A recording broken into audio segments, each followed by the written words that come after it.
We're following breaking news out of Far Rockaway, Queens. That's where a man is dead after a police-involved shooting. Police holding an update overnight, saying this all started just before 12:30 this morning when they got a 911 call about a man and his adult son having a fight.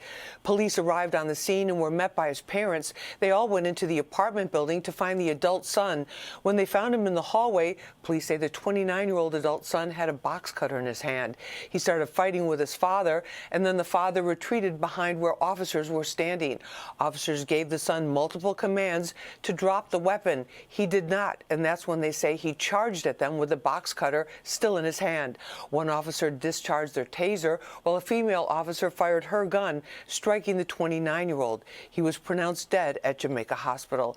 Police say the whole incident was captured on police body cam, and the investigation is ongoing. Luigi Mangione's defense attorney says Attorney General Pam Bondi has a conflict of interest in the case. They say Bondi is tainted by prior work she did as a lobbyist. Mangione is accused of fatally shooting United Healthcare CEO Brian Thompson, and his defense team argues Bondi has a connection to United Healthcare. They say that Bondi was a partner at Ballard Partners after completing her term as Florida AG. All this before President Trump tapped her to lead the Justice Department. Ballard represented United Healthcare Group, the parent company of United Healthcare. The attorneys say the federal charges should be thrown out and the death penalty be taken off the table. Just one day after Elise Stefanik drops out of the race for New York governor, President Trump throws his support behind Bruce Blakeman for the job. He posted his endorsement of the Nassau County executive yesterday, calling Blakeman highly respected and very popular. And while the president says Blakeman is MAGA all the way, Governor Kathy Hochul's campaign says Blakeman will, quote, put Trump first, New York last, and leave families to foot the bill, end quote. Let's take a look at your weekend weather today. 45 degrees and windy tonight, drops to 27. Tomorrow, 38 degrees and partly sunny. A massive effort underway in the Bronx, helping ensure no one goes hungry this holiday season.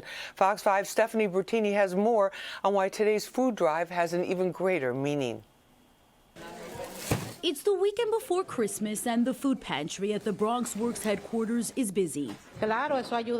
This helps a lot, says Yudelki Lopez. She tells me she's been coming here for help with putting food on the table for years. And recently, she's been seeing many new faces. Many new families, she says.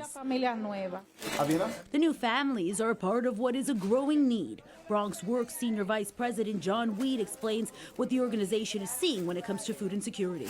Lately, there has been a surge in more people, mostly around, increased food prices, SNAP benefits being cut off. So there's been a lot of issues that people have been faced with in terms of food insecurity. Bronx Works serves more than 60,000 New Yorkers, according to the Social Services Organization. When it comes to food at this location, people can make an appointment to come by weekly and get what they need through a shopping experience. On this Saturday, an expanded holiday food pantry operated to help those battling food insecurity during the holidays. The increased demand isn't just specific to this food pantry, but at pantries across the tri-state and beyond, as food prices are up. Inflation has been impacting the price of groceries for a while now, and the expenses that come with the holiday season mean extra pressure on the shoulders of many. Mac and cheese, you get 3 for 1. Assemblymember Landon Day is volunteering his time and helping with resources for this holiday pantry extension here. There's people who had to make a decision: do they feed their family or pay their rent or their rising power bills, right?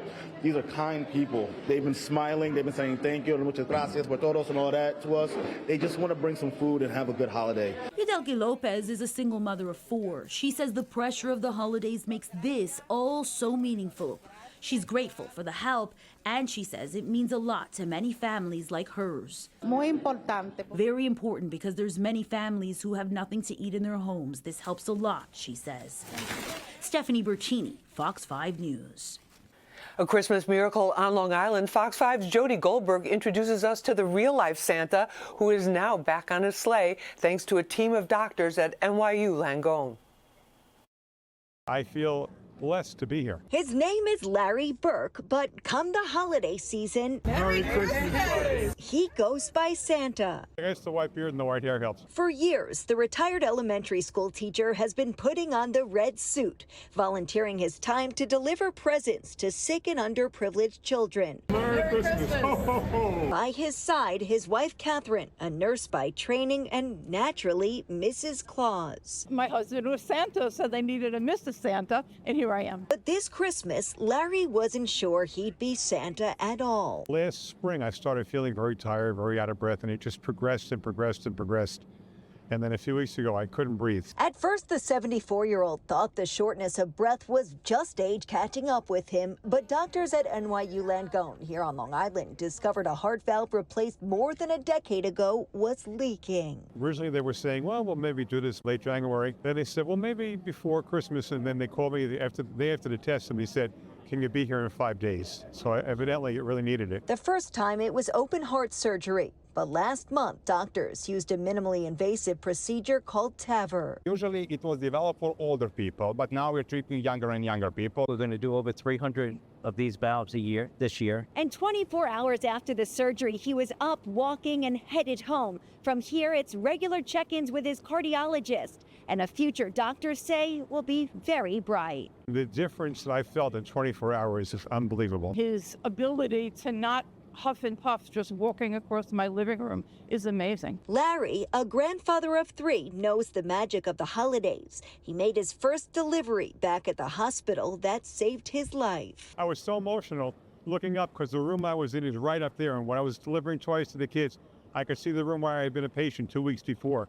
Couldn't believe that I was out here able to do it. He did it with a heart strong enough to keep giving. Making the kids smile is the best medicine there is for the heart. Santa Claus is doing great, and I'll see you all next week. Ho, ho, ho. In Mineola, Long Island, Jody Goldberg, Fox 5 News.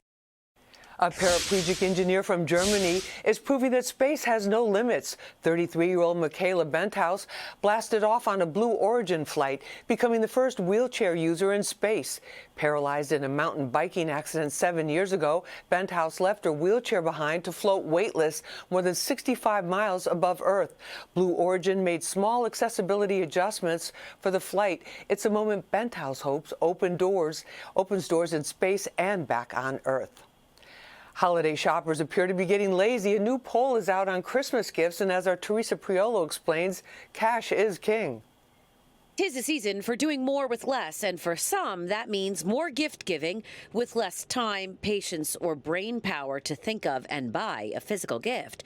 So they turn to cold hard cash. I would love to get cash. You would love it? I would love cash. Why? Because I don't know what I want before the holidays, but if I have the cash, I can figure it out on my own. That's right, it's 2025, which means it's no longer necessary to spend hours at the mall, pacing in and out of every store, or browsing till your eyes are bloodshot. Now, a trip to the ATM, a gift card turnstile, or even a quick tap of a digital currency is perfectly acceptable. Elaine Swan is the author of Elaine Swan's book of modern etiquette. It is absolutely acceptable to give money as a gift for the holidays.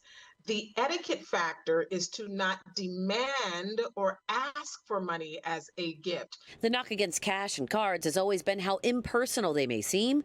Elaine believes that's an outdated approach. Gift cards now can be so personalized. A new ARP-NORC poll found 6 in 10 Americans think cash and gift cards are, quote, very acceptable, a sentiment echoed in Midtown. I think gift cards are better. It gives more direction on where the money should go. If you pick a venue, then it's personal enough, but they can still spend it on what they want. Do you ever feel bad about giving these as gifts, that they might be seen as impersonal? Oh, no, not at all. In fact, I think they allow their recipient to buy something very personal that matches exactly what they're looking for, and I feel like that's a great advantage of giving that. It's better than getting that than like a candle, because I've gotten like 100 candles. Well, for me, it doesn't matter. It's the thought that counts. The question is, now that you figured this out, what are you going to do with all the precious time you've just bought back? In Midtown, Teresa Priolo, Fox 5 News. Don't go away. We'll be right back with a look at what you missed on the noon this week. And here's a 7-day forecast for the week ahead.